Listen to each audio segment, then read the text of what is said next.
प्रणाम, नमस्कार। मैं हूं गणेश शिवरकर। आज पॉलिटिक्स के न्यूज चैनल में आप सबका बहुत बहुत स्वागत है। यहाँ पे सिर्फ पॉलिटिक्स से रिलेटेड ही नहीं, बाकी ऐसे कई सारे मुद्दों पे आपको न्यूज मिलेगी, वो भी सच्ची, जो बहुत ज्यादा जरूरी है इस देश की कानून व्यवस्था के लिए, समाज के लिए और हर एक उस व्यक्ति के लिए जो इंसाफ की डिमांड कर रहा है। अब चलो बात करता हूं, सिंपल सी पहले से शुरुआत करते हैं। आपको पता है सुशांत सिंह राजपूत के केस में सीबीआई ने क्लोजर रिपोर्ट दे दी।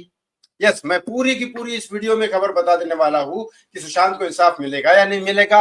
उद्धव ठाकरे के बारे में देवेंद्र फडणवीस ने कितनी बड़ी भारी बेइज्जती कर दी उद्धव ठाकरे जी की, फडणवीस ने पूरे लोगों के सामने, और ये क्यों हुआ और इसका रिजल्ट क्या सुशांत सिंह राजपूत और दिशा सालियान के केस में पड़ रहा है, क्या है ये पूरी सच्चाई, इस वीडियो में बताऊंगा। बस एक रिक्वेस्ट जरूर करता हूं, हाथ जोड़ के प्लीज इस चैनल को सब्सक्राइब कर लीजिए, इस वीडियो को लाइक और शेयर करना ना भूलें।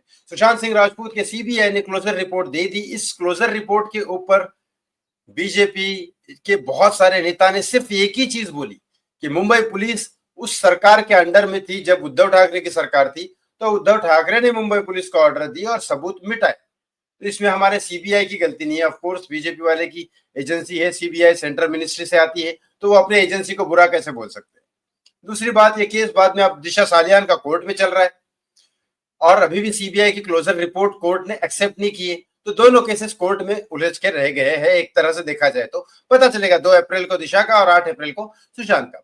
तो इस बीच में अचानक बहुत सारे लोगों ने पूछा कि देवेंद्र फडणवीस और उद्धव ठाकरे जब ऐसी पोजीशन पे आ चुके हैं, उद्धव ठाकरे को बोल दिया है देवेंद्र फडणवीस ने कि हम उद्धव ठाकरे के साथ सरकार कभी नहीं बनाएंगे जीवन में, तो उसका रीजन जब पूछा गया तो मैं आपको बताऊं रीजन क्या बताया गया। रीजन ये बताया गया है कि बीजेपी की एक 2014 की बात कर रहा हूं, 2014 में बीजेपी 127 सीटों से लड़ने वाली थी और शिवसेना 147 सीटों से लड़ने वाली थी।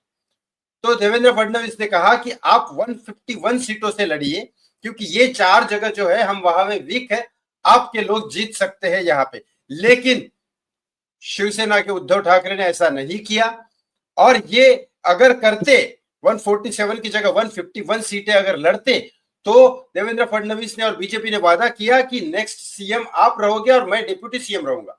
तब तक देवेंद्र फडणवीस सीएम बने भी नहीं थे, लेकिन सिर्फ 4 सीटों की वजह से उद्धव ठाकरे ने वो मना कर दिया।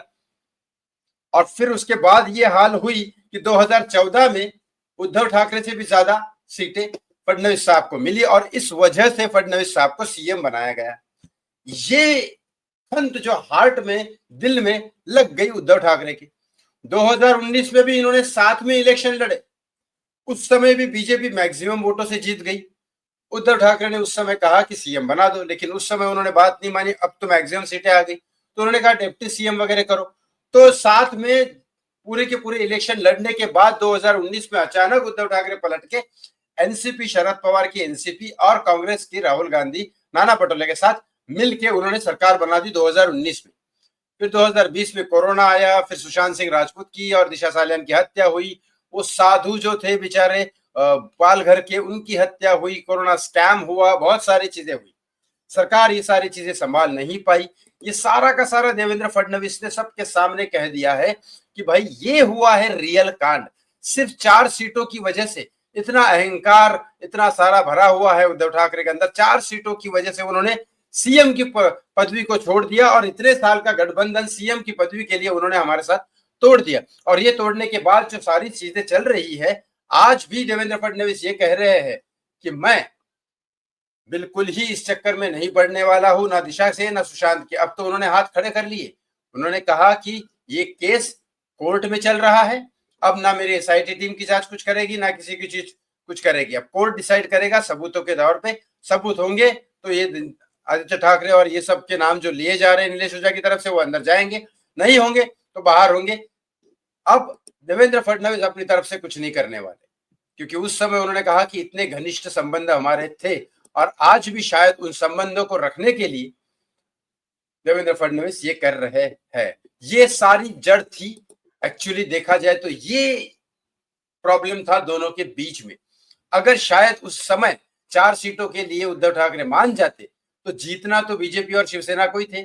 तो उद्धव ठाकरे शिवसेना के सीएम बन जाते महाराष्ट्र के, और फडणवीस के अंडर में रहते, बीजेपी के साथ रहते, तो कोई गलतियां भी नहीं होती, तो ना ही सुशांत सिंह राजपूत और दिशा सालियान की हत्या होती, और 2019 में भी फडणवीस साहब सीएम बनते, कोरोना भी अच्छे से संभाल लेते, ना ये सब हत्याएं वगैरह होती, ना साधुओं की हत्या होती, ना दिशा की, ना सुशांत की, ना कोरोना स्कैम होता, और ना महाराष्ट्र इतना पिछड़े जगह आ जाता, और आज की डेट में ये सब न्यूज चैनल में ये सब नहीं चल रहा होता, सिर्फ 4 सीटों की वजह से। आपको क्या लगता है इस बारे में? कमेंट बॉक्स में कमेंट करके जरूर बताएं। थैंक यू सो मच, बहुत बहुत धन्यवाद।